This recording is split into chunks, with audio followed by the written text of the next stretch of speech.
আগামী 16 তারিখে দুবাইতে আইপিএল এর মিনি নিলামের অনুষ্ঠান শুরু হবে। 2026 সালের আইপিএল এর জন্য বাংলাদেশ থেকে 7 জন ক্রিকেটার নাম লিখিয়েছে চূড়ান্ত পর্বে।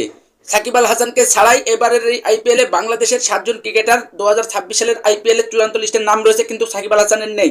তবে এই 7 জন ক্রিকেটার যারাই রয়েছেন তারা কিন্তু শেষ পর্যন্ত 2026 সালের আইপিএল খেলবেন না বা তাদেরকে ফ্র্যাঞ্চাইজিগুলো নিবে না। তবে 2026 সালের আইপিএল এর মেন টপিক, মেন পয়েন্ট হচ্ছে 2026 সালের আইপিএল এ বাংলাদেশের হয়ে যদি কেউ খেলে তাহলে রিশাদ হোসেন এবং মুস্তাফিজুর রহমান খেলতে পারে। এই নিলামের সিরিয়াল লিস্টে বোলার হিসেবে মুস্তাফিজুর রহমান রয়েছে 101 নম্বর স্থানে এবং রিশাদ হোসেন রয়েছে 106 নম্বর স্থানে। তবে গত আইপিএলে মুস্তাফিজুর রহমান কিন্তু দিল্লি ক্যাপিটালসের হয়ে খেলেছে, এর আগে চেন্নাইয়ের হয়ে খেলেছে, হায়দ্রাবাদের হয়ে খেলেছে, 2-3টা ফ্র্যাঞ্চাইজির হয়ে খেলেছে। তবে কি এবার নতুন কোনো ফ্র্যাঞ্চাইজির হয়ে খেলবে মুস্তাফিজুর রহমান? তা দেখলেও আমরা কিন্তু অবাক হব না। তবে মুস্তাফিজুর রহমানকে নিতে কেকেআর একটু আগ্রহ জানাবে, এটা নিশ্চিতভাবে বলা যাচ্ছে। কেকেআর এর ওয়েবসাইটেই তা বলছে তারা। তবে কেকেআর এর প্রতি বাংলাদেশের মানুষের কিন্তু একটু ভালোবাসা অন্যরকম।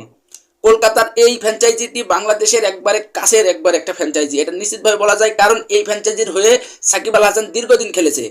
আর সাকিব আল হাসান এই ফ্র্যাঞ্চাইজির হয়ে আইপিএল ট্রফিও জিতেছে। আইপিএল এর যতগুলো ফ্র্যাঞ্চাইজি রয়েছে কেকেআর এর প্রতি বাংলাদেশের ফ্যান ফলোয়ারদের একটু চাহিদা একটু বেশি, কারণ এই দলের ওনার যে শাহরুখ খান, তাই শাহরুখ খানের ফ্যান ফলোয়ার কিন্তু বাংলাদেশে অনেক। সব মিলে 2026 সালের আইপিএল এ যদি মুস্তাফিজুর রহমান কলকাতার হয়ে খেলে তাহলে আমরা অবাক হব না। কলকাতা যদি মুস্তাফিজুর রহমানকে যদি নাই নিত তাহলে তাদের ওয়েবসাইটে একের পর এক ছবি ছাড়তো না। আর মুস্তাফিজুর রহমানকে যেই ফ্র্যাঞ্চাইজি নেওয়ার জন্য একটু আগ্রহ দেখায় তারাই কিন্তু একের পর এক ওয়েবসাইটে তাদের বা পেজে তাদের ছবি ছেড়ে দেয়। তো এই জন্যই আমি বলছি এবারের এই আইপিএল এ কলকাতার হয়ে খেলতে পারে মুস্তাফিজুর রহমান। তবে বাংলাদেশের হয়ে যে 7 জন ক্রিকেটার তারা চূড়ান্ত পর্বে নাম লিখিয়েছে তাদেরকে শেষ পর্যন্ত কোনো ফ্র্যাঞ্চাইজি নিবে নাকি তা এখন পাবে সঠিকভাবে বলা যাচ্ছে না।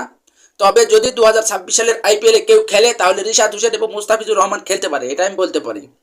আর কোন ক্রিকেটারকে তারা নিবে কিনা তো প্লেয়ার নিলামে দেখা যাবে। আগামী 16 তারিখে প্লেয়ারের মিনি নিলাম দুবাইতে বসবে।